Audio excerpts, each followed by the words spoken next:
Blood dripped from the leather bindings around her wrists, mixing with the red Wyoming dust beneath the willow tree. Eli Ward had seen plenty of death in his 45 years, on Civil War battlefields, during cattle drives, in saloon brawls. But nothing had prepared him for the sight of this Apache woman, beaten and left to die by Crow Creek.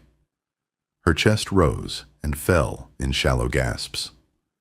Dark hair spilled across bronze shoulders, and even unconscious, there was something fierce about her. Something that reminded him of a wild Mustang, beautiful and unbroken. The smart thing would be to ride away. Apache justice wasn't his business. But as he knelt beside her, feeling for a pulse at her slender throat, Eli knew he was about to break every rule the Wyoming Territory had about interfering with tribal matters. Because sometimes a man has to choose between what's legal and what's right. What would you do if saving someone's life meant risking everything you've built? Drop a comment and let me know where you're watching from. I love hearing from fellow lovers of the Old West. September 1878. The Double E Ranch sat 30 miles from Cheyenne, where the prairie stretched endless under a sky so big it made a man feel both free and small. Eli Ward had chosen this isolation after burying his wife Sarah and their 2 children 3 winters past, victims of the influenza that swept through Wyoming like wildfire. Out here, the only sounds were wind through buffalo grass and the lowing of his 200 head of cattle. Out here, he could pretend the ache in his chest was just the high altitude, not the hollow where his heart used to be. He was checking fence line near Crow Creek when he saw her, a splash of color against the red earth that didn't belong. His stallion, Thunder, snorted and danced sideways, sensing something wrong. Eli pulled his Winchester from its scabbard and approached on foot. She lay crumpled beneath the ancient willow, hands bound with rawhide, her buckskin dress torn and bloody. Apache, he could tell from the turquoise beadwork and silver bracelets that caught the afternoon sun. Someone had worked her over good with a quirt, leaving angry welts across her back and arms. But it was her face that stopped him cold. Even marked by suffering, she was beautiful in a way that made his breath catch. High cheekbones, full lips, slightly parted, skin like polished copper. She couldn't be more than 22, maybe 23. Eli had learned enough Apache during his cavalry days to recognize the smell of sage smoke in her hair, the traditional herbs used for purification ceremonies. This wasn't random violence. This was tribal punishment. His practical mind cataloged the dangers. Apache war parties still raided through this territory. The army was cracking down hard after Little Bighorn. Getting involved could mean death for both of them. But as he watched her struggle for each breath, he heard Sarah's voice in his memory. A man's character isn't measured by what he does when people are watching, Eli. It's what he does when no one is. Ah, hell, he muttered, holstering the rifle. He cut the bindings with his knife, careful not to damage the torn skin beneath.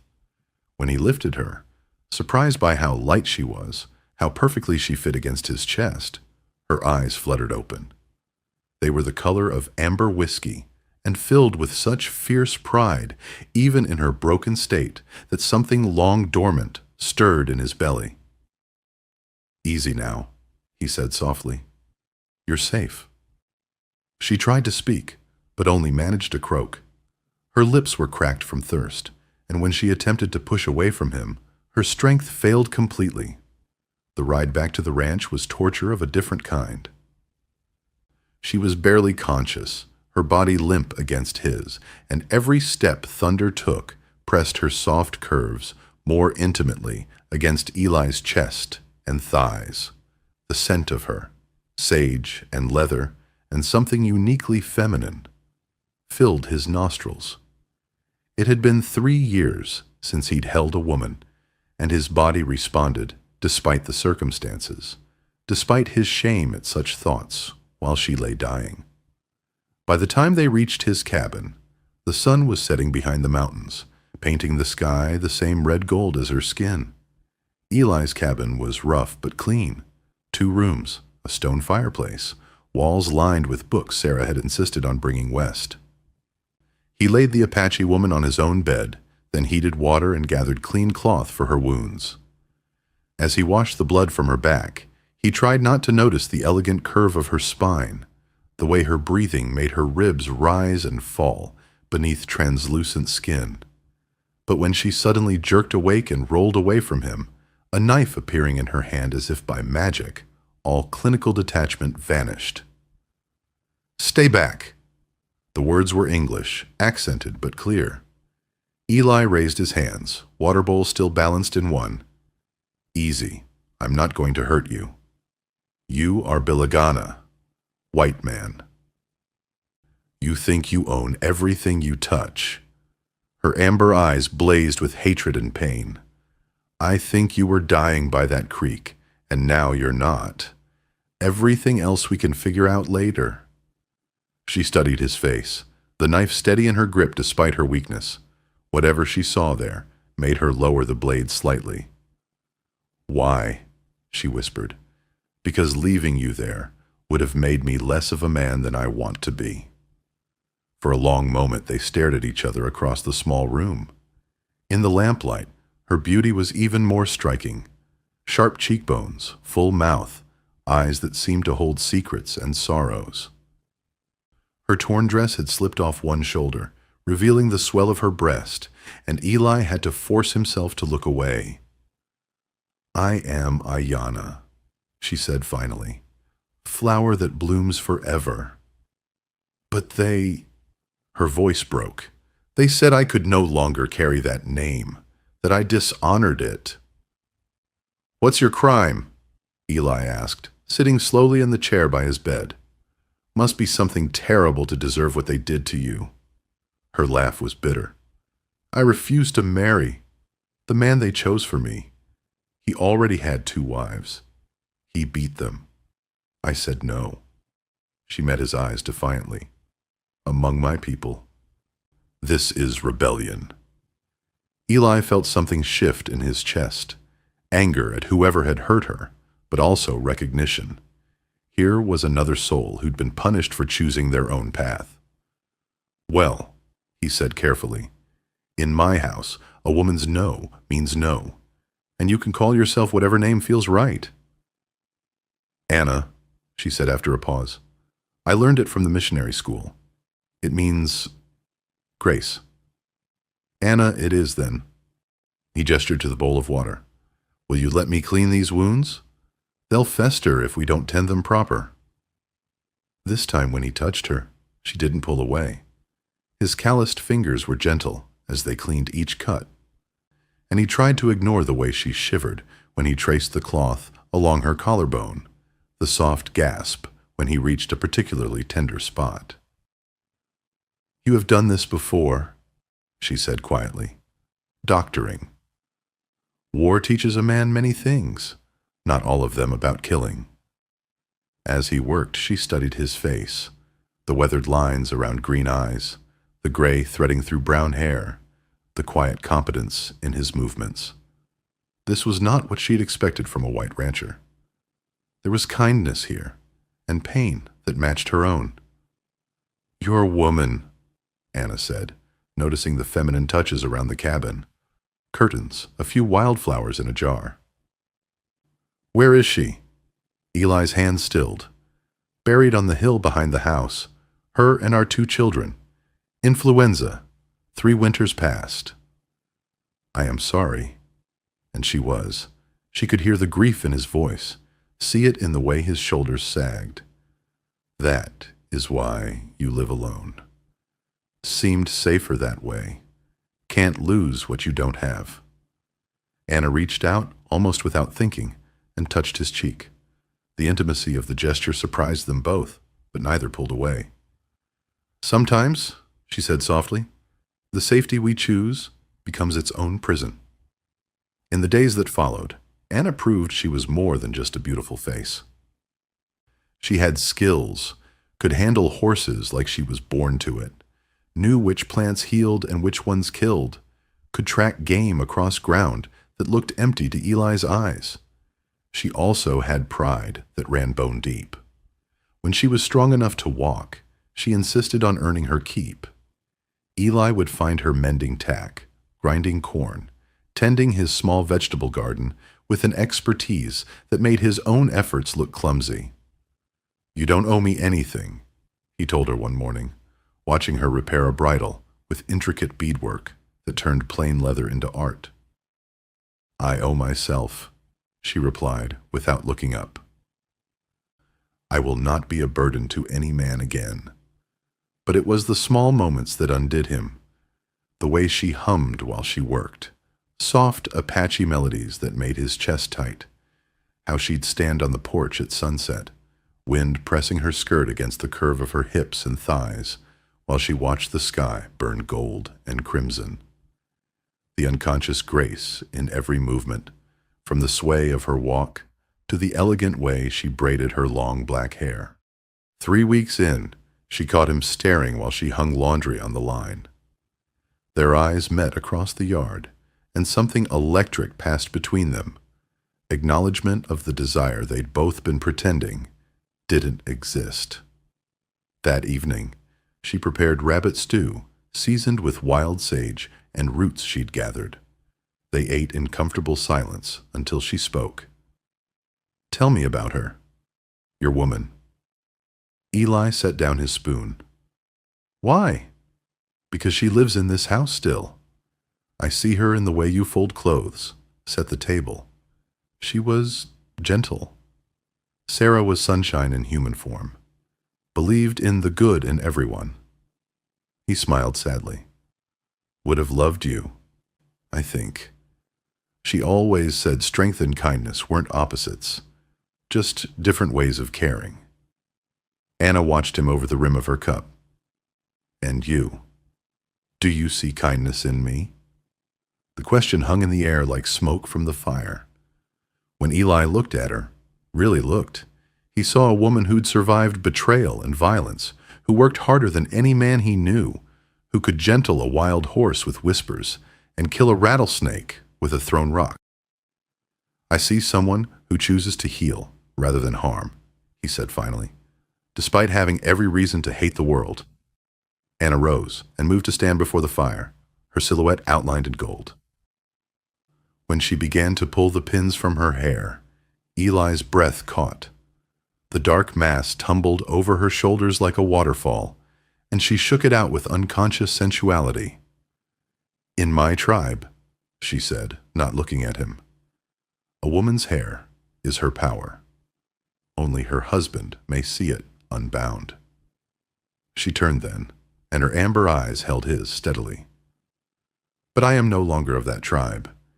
And you have shown me what respect looks like." The air between them crackled with unspoken possibilities.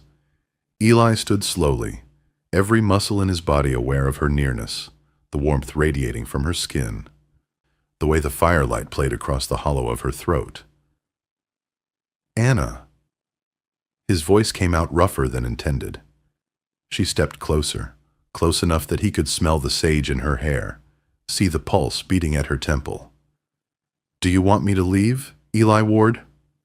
"God, no." The words tore from him. "But I won't take advantage." She silenced him with a finger pressed to his lips. "What if I am the one who wants to take?" When she kissed him, it was soft at first, tentative, questioning. But when he responded, groaning low in his throat and pulling her against him, she came alive in his arms.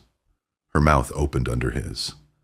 And suddenly, they were devouring each other with the desperate hunger of two people who'd been alone too long. His hands tangled in her hair, while hers mapped the solid breadth of his shoulders. She was all soft curves and warm skin, and when she pressed closer, aligning their bodies perfectly, Eli thought he might lose his mind. "Anna," he gasped against her throat. "Are you sure?" Instead of answering with words, she began unbuttoning his shirt, her fingers sure and swift. When she pushed the fabric aside and pressed her lips to his chest, right over his racing heart, Eli's control shattered completely. He swept her up in his arms and carried her to his bed, laying her down like she was made of precious things. In the lamplight, she was golden and beautiful, watching him with eyes that held no fear, only want.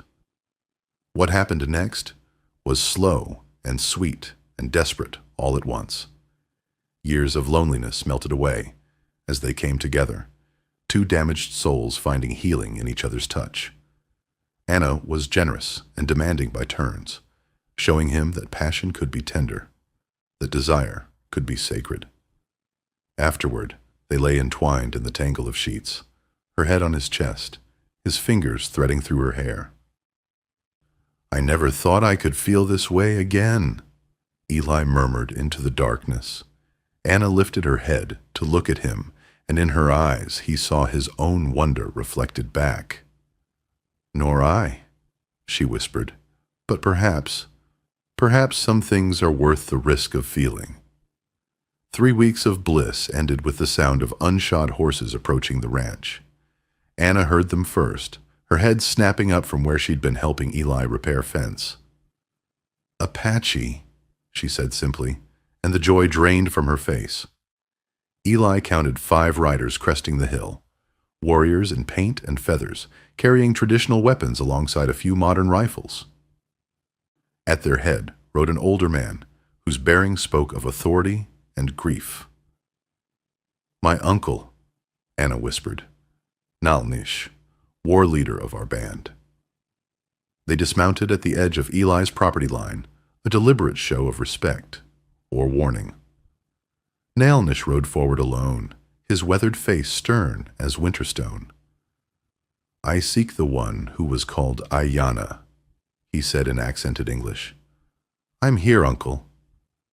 Anna stepped forward, and Eli saw her transform back into the proud Apache woman she'd been raised to be.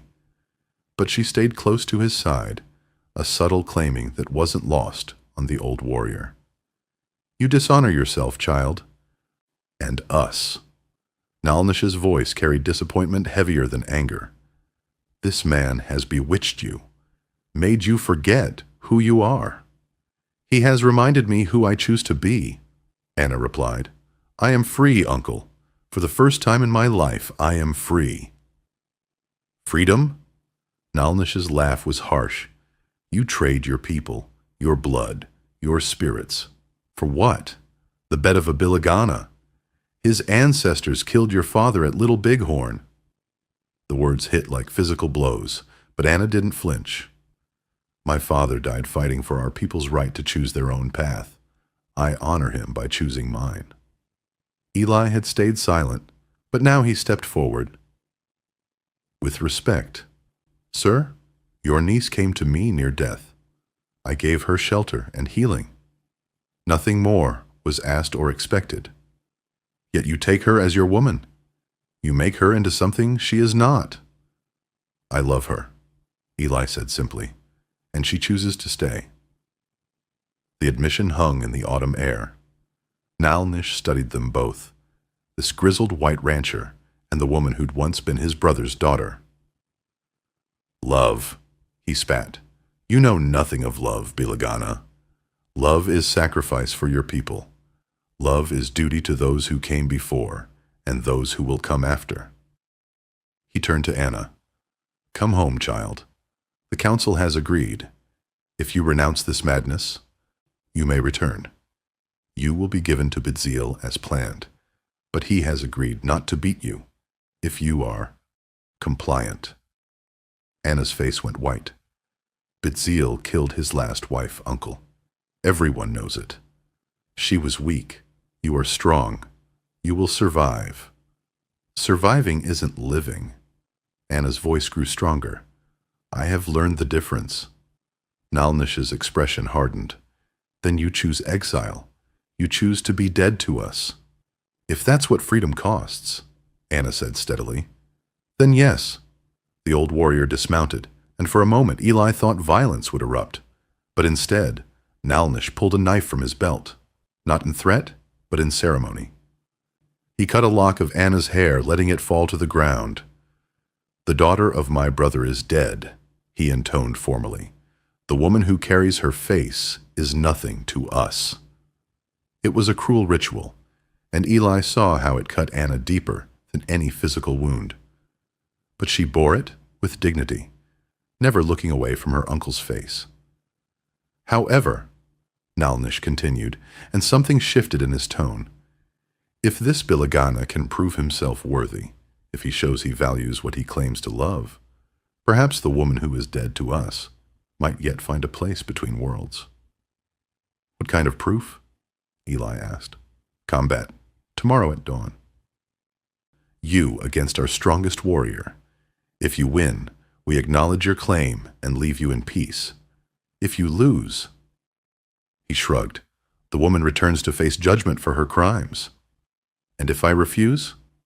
Then we take her now, and you die for harboring a criminal." Eli looked at Anna, saw the fear and resignation in her amber eyes. She expected him to choose safety, to let her go rather than risk his life. After all, they'd known each other less than 2 months.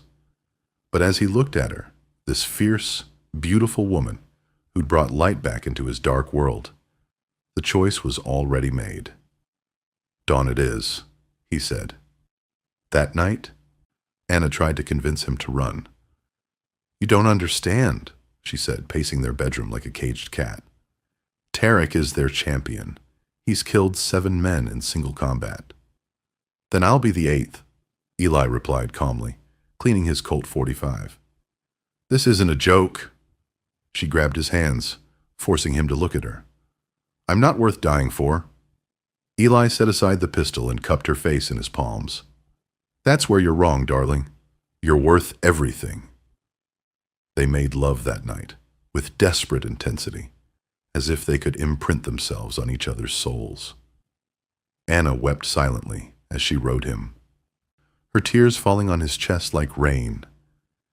They both knew it might be the last time. Dawn came gray and cold, mist rising off Crow Creek like ghosts. The Apache had made camp nearby, and they gathered in a circle as tradition demanded.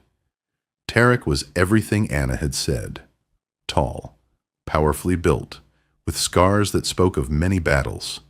He carried a war club studded with iron spikes, and his eyes held no mercy. "The terms," Nalnish announced. "Hand-to-hand combat until one yields or dies. No weapons save what a man carries in his heart." Eli stripped to the waist, his pale skin stark against Tarek's bronze. He was older, smaller, but 3 years of ranch work had kept him hard, and his eyes held the steady calm of a man with nothing left to lose. The fight was brutal and swift. Tarek came at him like a mountain cat, all speed and savage grace. The war club whistled through air, where Eli's head had been a second before, and the rancher rolled away, coming up with dust in his mouth and murder in his eyes. They circled each other, Tarek grinning, Eli grim. When the Apache lunged again, Eli was ready. He caught the warrior's wrist, used his momentum against him, and drove his knee into Tarek's ribs. The sound of breaking bone echoed across the prairie, but Tarek was far from finished. He switched the club to his offhand and swung in a vicious arc that caught Eli across the shoulders, dropping him to his knees. Blood ran down his back, and Anna's scream cut the morning air. "Stay down, Bilagana," Tarek panted. "Die with honor." Instead, Eli smiled. "Not today, friend." He exploded upward, driving his fist into Tarek's throat. The Apache stumbled backward, gasping, and Eli followed up with a combination that would have made his old boxing instructor proud. Left hook to the ribs, right cross to the jaw, another left that snapped Tarek's head back. The war club went flying. And suddenly it was just 2 men trading punches under the endless Wyoming sky. They fought until their faces were bloody ruins, until their knuckles were raw, until exhaustion made each blow feel like lifting mountains. In the end, it was experience that won out. Tarek had youth and strength, but Eli had fought in more wars, seen more death, survived more loss. When the Apache champion finally dropped to his knees, chest heaving, Eli stood over him with quiet dignity. "Yield," he said simply. Tarek looked up at him, then at his chief, then back at the white man, who'd bested him fairly. "I yield," he gasped. 6 months later, Anna stood on the porch of their ranch house, one hand resting on the gentle swell of her belly, watching Eli drive cattle across the spring grass. The child would come with the summer, and sometimes she felt its movements like butterfly wings against her ribs. She wore a simple calico dress now, her hair braided in the white woman's fashion, but silver Apache bracelets still circled her wrists. She was between worlds, as her uncle had said, but she'd learned that between could be a place of belonging, too. Nalnish had kept his word. The Apache left them in peace, though sometimes she caught glimpses of riders on distant ridges, watching. Her people hadn't forgotten her entirely. They simply waited to see what she would become.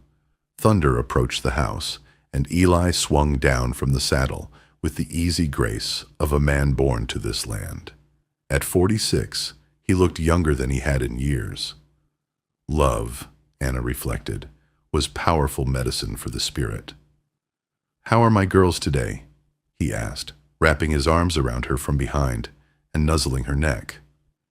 "Your girls are fine," Anna laughed, leaning back against his solid warmth. "Though this one grows restless.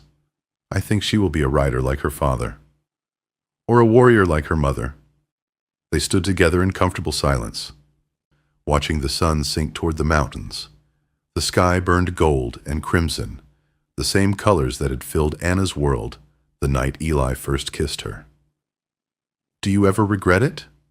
Eli asked quietly. "Leaving your people?" Anna turned in his arms, studying the weathered face she'd come to love more than breathing. "How can I regret finding home?"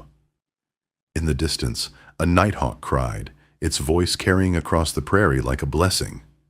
Somewhere beyond the horizon lay Cheyenne, with its saloons and false promises.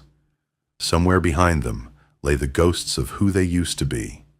But here, in this moment, under the vast Wyoming sky that had witnessed their love story, Eli Ward and the woman who chose to be called Anna had everything that mattered: each other, the promise of tomorrow, and the freedom to write their own ending. If this story stirred something in your heart, I'd love to hear from you in the comments below. Where are you watching from tonight?